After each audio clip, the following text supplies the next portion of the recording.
MP board class 9th के हम हिंदी के पेपर की बात करते हैं। तो आपका ये जो पेपर रहेगा वो 75 नंबर का आएगा और 3 घंटे का आपको इसमें हल करने के लिए समय दिया जाएगा। चलिए हम क्वेश्चन आंसर देखते हैं कैसे कि आपका पेपर आएगा। और इसके अलावा मैं आपको एक इम्पोर्टेंट बात बता दूं कि जो भी स्टूडेंट्स नए हैं और हमारे चैनल पर जुड़ना चाहते हैं या हमारे प्राइवेट ग्रुप में ऐड होना चाहते हैं तो उसके लिए आप हमारे नंबर रहेगा उस नंबर पर कमेंट कीजिएगा या फिर इसी वीडियो में अपना मोबाइल नंबर कमेंट कर दीजिए आप, तो आपको हमारे प्राइवेट ग्रुप में ऐड कर लिया जाएगा।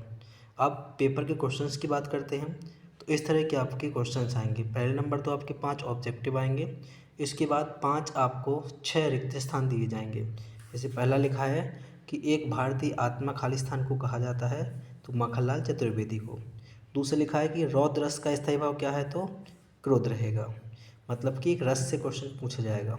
थर्ड है कि अनुभूति के पक्ष का संबंध कविता के खालिस्तान स्वरूप से होता है तो इसका आंतरिक राइट आंसर आएगा, प्रारंभिक नहीं लगाना है। अगला लिखा हुआ है आपका सांस्कृतिक अस्मिता से आशय हमारी संस्कृति से है। और 5वां रहेगा कि अन्य भाषाओं के संपर्क के कारण हिंदी में आने वाले शब्द कौन से कहलाते हैं, दूसरी भाषाओं के संपर्क के कारण तो आएगा विदेशी शब्द। तकनीकी शब्द इसमें नहीं लगाना है, विदेशी शब्द आपका राइट आंसर है। और लिखा है लेखिका मृदुला गर्ग की नानी के मन में की आज़ादी के प्रति जुनून था तो देश आएगा। सही जोड़ी आपके आएंगे तो यहाँ पर आप देख पा रहे होंगे, उस हिसाब से आपको करना है। इसके अलावा मैंने कोचिंग के स्टूडेंट्स को एक बार हिंदी के क्वेश्चंस लिखवाए थे, उसमें आपको गिनती वाले ऑब्जेक्टिव लिखवाए थे। रस के भेद कितने हैं, कहानी के तत्व कितने हैं, तो उसका आप रिवीजन कर लेना, वो आपके एग्ज़ाम में बहुत हेल्पफुल रहेंगे।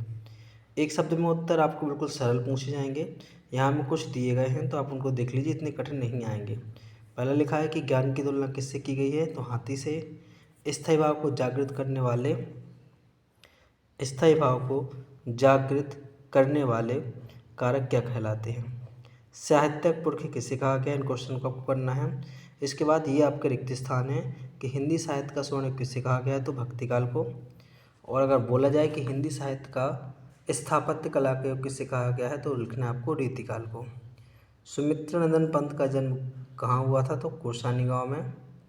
और ये वाली परिभाषा विवाहानुभाव, व्याभिचार, संयुक्त रस, निष्पत्ति कथन किसका है तो ये दंडी का है। तिब्बत में हिंदुस्तान का व्यापार कैसे होता था तो नेपाल के रास्ते। प्रबल में कौन सा आपका उपसर्ग का होगा तो प्रा प्लस वल। इनके अलावा आपको एक निबंध रूपरेखा यानी कि सार संक्षिप्त पूछा जाएगा। और रीड की हटी एकांकिका आपको क्या लिखना है, यहाँ पर लास्ट में लिखा उद्देश्य लिखिए इस कहानी का, मतलब आपको सारांश लिखना है, मैंने किस लिए लिखा गया है। इसके अलावा अलंकार, रसचंद्र और वहाँ का खंड का नाटक एकांकित सबको आप रेडी कर लीजिएगा। जीवन परिचय में प्रेमचंद, महादेवी वर्मा और तुलसीदास, सूरदास जो भी आपके इसमें हैं उनको आप रेडी कर लीजिए। और सभी निश्चिंत होकर पेपर देने जाइएगा। आप ये इतना याद रखना कि गारंटी से जितने भी मेरे रेगुलर स्टूडेंट्स हैं, जो कोचिंग के स्टूडेंट्स हैं, आपका 100% पेपर जो मैंने पढ़ाया है उसी में से जाएगा। अलग से आप परेशान नहीं होइएगा, यहाँ वहाँ आपको फालतू में परेशान नहीं होना है। ऑब्जेक्टिव में 2022, 23 और 24 के आप केवल वही कीजिएगा। Good night.